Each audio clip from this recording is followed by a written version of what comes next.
Hello, Coshocton. Mark Mills coming to you from WTNS. Today is my last interview for the WTNS podcast, and I definitely appreciate WTNS giving me a little exposure and helping me with my interviewing skills.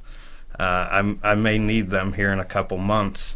Want to just run down. We're on the backstretch of this election season. I want to thank everyone who has put their name in the ring for a public office. Look forward to seeing that highly contested at-large race with the 5 candidates. I think we have some good quality people.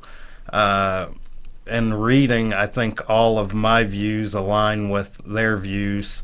And once again, I'm from Coshocton, born and raised in Coshocton. Spent a decade running our local KFC franchise, and where it was named the #1 franchise in the United States of America. I'm a Muskingum graduate, and I have a degree in accounting and a degree in criminal justice, which I believe I can put to use for the city. This campaign has been a very wild ride, just like life, ups and downs. I've been called negative somehow, and I don't know if that is just a Coshocton thing, a political thing. I think when a young, educated, driven person with leadership skills wants to do something for their community and pull the people together and accomplish something, I don't see how it's a negative. In my mind, I'm just trying to be positive. And there are a lot of positive things going on, but the negative things are the things that need fixed that we will have to work to continue to get better at. What do you consider Coshocton's strongest advantage to attract people to the city? I think our strongest advantage would be tourism, would be the landscape. I think a close second actually are the people that are from here, who have been here, the people who have moved in here and wanted to make a difference. Our organizations are very, one example is Christmas Castle, and just the help of the people and the giving of the community. And really, I would love to see more input and more community involvement, but I think we have a lot with tourism. From the beginning of this, I've always said we have 3 rivers and no place to rent a canoe. So that is a major thing in the way I think, and there are plenty of opportunities with our Woodbury, with our wildlife area, with Roscoe, with Clary Gardens, with our airport. Tons of positives. We just need to pull them together. Wineries is another thing. Transportation, making it available for people. We just need to pull everything together. It's all here, and let's pull it together. What infrastructure needs is Coshocton facing in the next 10 years, and how will the city meet that responsibility? I believe all of our infrastructure, from water lines to sewer lines to curbs to sidewalks, street paving.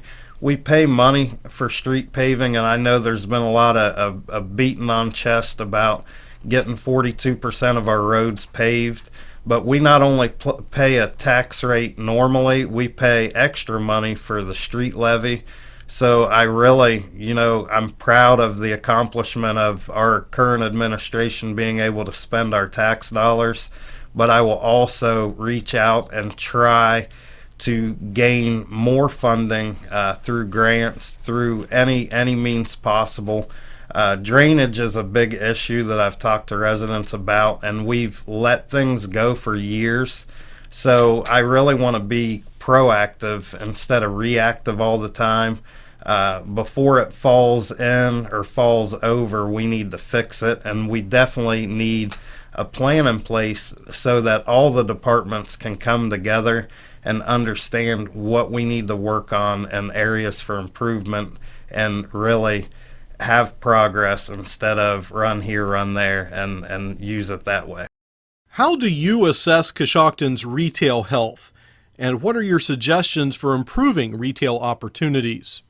Retail has, not only taken a hit here, it's taken a hit across the country.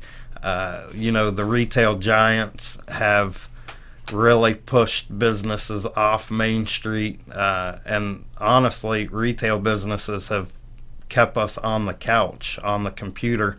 I think there are niche markets. I think there are stores that we can explore. It would be more of a local cottage industry. I really believe that reducing rents or giving some type of incentive, and I know it had been talked about. Our current administration talked about it in 2008 about downtown and reducing rents and pushing landlords to get tenants in buildings. It just never happened. So I think if we work together, the number one thing is we have to support each other.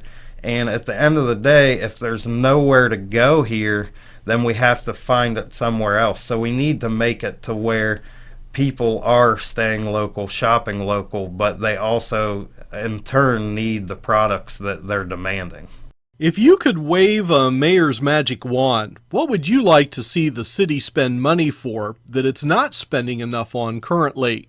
I believe the technology infrastructure, whether it be for residents to communicate with me and the government, or with departments to communicate with each other, or just getting the job done through technology. I think one question that's been asked of me is, what are you going to do with your career, and how are you going to be mayor and have your career? And my answer really is, I will probably be one of the most connected mayors. Well, I can guarantee I'll be the most connected mayor on technology that we've ever had.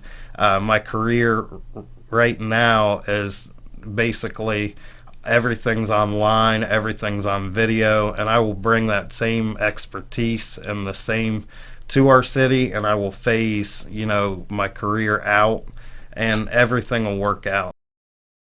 What do you want people to know Coshocton, Ohio for under your term as mayor? I want Coshocton to be known for progress. I know I've talked about progress. Progress cannot wait.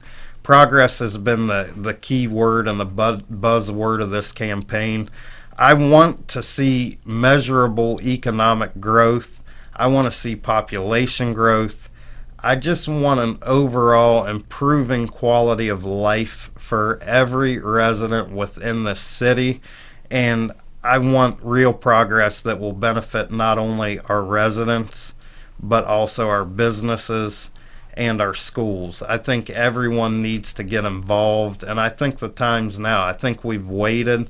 We can't be afraid of change, and we really need to push working together for the good of everyone, and I want to be the catalyst of that change and of that growth.